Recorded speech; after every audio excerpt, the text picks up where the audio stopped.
Welcome to today's Explainer. If you're a focused learner looking to really understand the mechanics of modern business, you are in the exact right place. Today, we're diving straight into an absolute masterclass on brand building.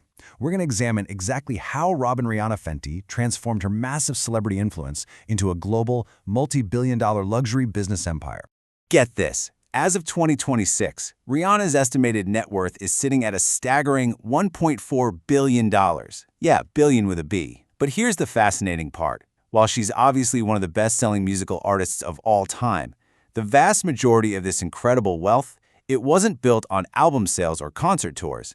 It was actually built by identifying and then systematically fixing the beauty industry's biggest, most glaring blind spot. Okay, let's dive into this. Here's a quick roadmap of what we're covering. First, the era of exclusive beauty. Second, the 40-shade revolution. Third, the muscle behind the brand. Fourth, expanding the Fenty ecosystem. Fifth, the reality of scaling up. And finally, the future of inclusive disruption. Let's get to it.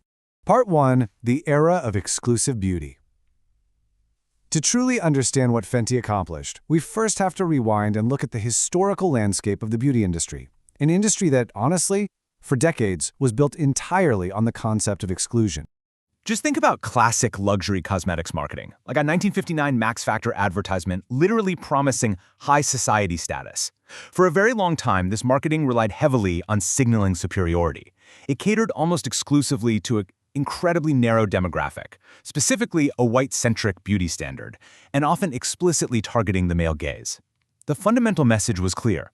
Luxury is scarce, and if everyone can participate, well, it isn't truly luxury.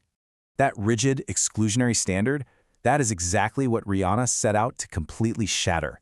As she so famously put it, makeup should never feel like pressure, and it should never feel like a uniform. Her foundational philosophy was the exact polar opposite of those legacy brands. She believed cosmetics should be deeply personal, empowering, and above all, universally welcoming to absolutely everyone. Section 2. The 40-shade revolution.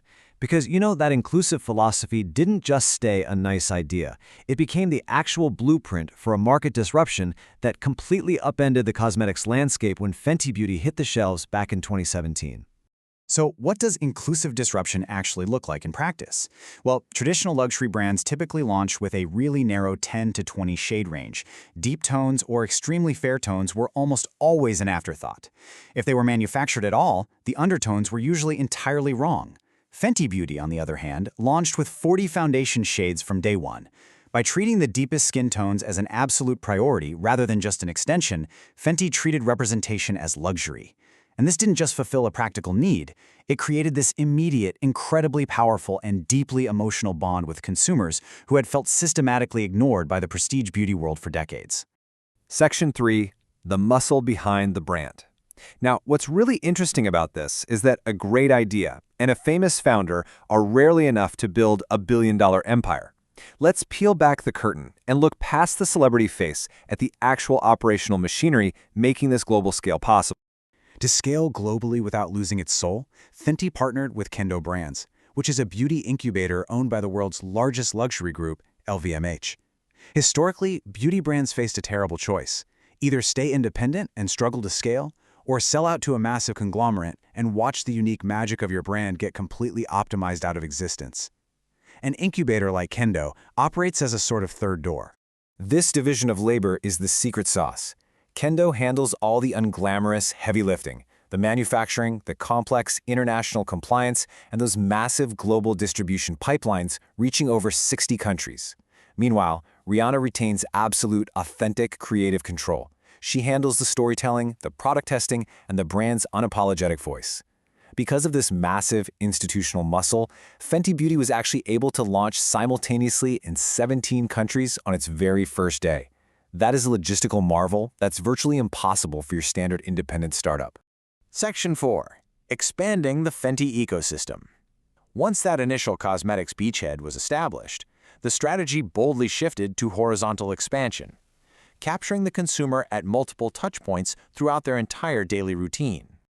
Fenty systematically evolved from just a single makeup line into a full-blown, head-to-toe lifestyle empire. After Fenty Beauty in 2017, they disrupted the laundry industry with Savage X Fenty in 2018, celebrating body positivity across a massive size range. In 2020, they introduced gender-neutral Fenty Skin. And most recently, in 2024, they stepped into the highly personal category of hair care with Fenty Hair. This ecosystem approach beautifully diversifies their revenue streams, all while keeping the consumer totally locked into the Fenty universe. But entering a new category like hair care? That's tough. It requires deep trust and extensive consumer education. To launch Fenty Hair, they didn't just put some products on a shelf. They created this immersive experience called Main Street. This massive pop-up featured a memory lane of Rihanna's iconic hairstyles, actual science labs to help people understand the formulas, and a hair heaven salon. By turning product education into a super engaging community-building event, they generated massive social buzz and built that necessary consumer trust right out of the gate. Let's move to Section 5, the reality of scaling up. Because while the marketing and community building are absolutely brilliant, it's the cold, hard financial metrics that dictate the survival of any empire. And wow, the numbers do not lie. In 2024, Fenty Beauty alone reported approximately $602 million in revenue. Just to put that into perspective, that figure puts a single incubator brand in the exact same financial conversation as entire mid-cap legacy beauty companies. This hard data proves something absolutely vital. Inclusivity and representation aren't just moral stances or feel-good marketing buzzwords. They are highly lucrative, structurally sound business strategies. Breaking down the 2026 portfolio shows us exactly how Rihanna's wealth is structured.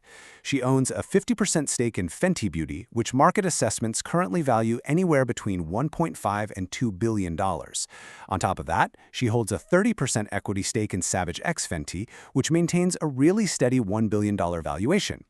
It's this equity, the actual tangible ownership of the brands, that elevated her to billionaire status.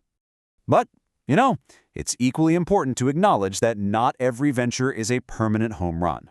In 2019, Rihanna partnered with LVMH to launch a high-fashion, ready-to-wear label. However, by 2021, the house was shuttered. Why?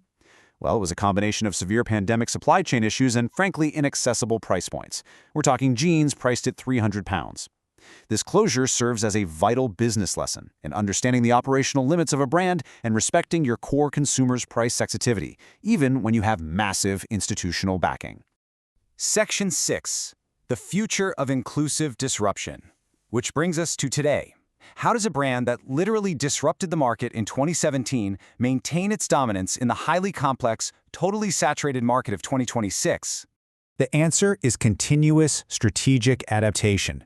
Because today, having a 50-shade foundation range is no longer unique. It's the absolute baseline entry fee for any beauty brand. So, Fenty is pivoting. They're shifting their messaging heavily toward product efficacy, really proving the high-performance quality and science behind the makeup to justify those luxury price points in a tough economy. To reach new, highly active communities, they recently became official sponsors of the WNBA's New York Liberty, perfectly aligning the brand with athleticism, performance, and empowerment. Plus, recent 2026 reports suggest LVMH might even explore selling its 50% stake. That would allow the conglomerate to realize a massive return on investment while opening the door for Fenty to seek out new partners for its next major phase of hypergrowth. So the crucial point is this. What Rihanna accomplished goes far, far beyond selling cosmetics. She catalyzed what analysts actually call the Fenty effect. She proved unequivocally that solving a systemic issue of exclusion is excellent business. She fundamentally altered the baseline expectation for representation across the entire consumer goods landscape, permanently changing how legacy conglomerates have to view their customer base. As we wrap up this explainer, I want to leave you with a thought. Rihanna built a billion-dollar empire not just by attaching her famous name to a product, but by identifying a massive, neglected gap in a legacy industry and filling it unapologetically. So look at your own field, your own projects, your own industry. Where are the historical blind spots? Who is being ignored? And how can you apply these principles of inclusive disruption to unlock that hidden value? Think about it. Thanks for learning with me today, and I'll see you in the next one.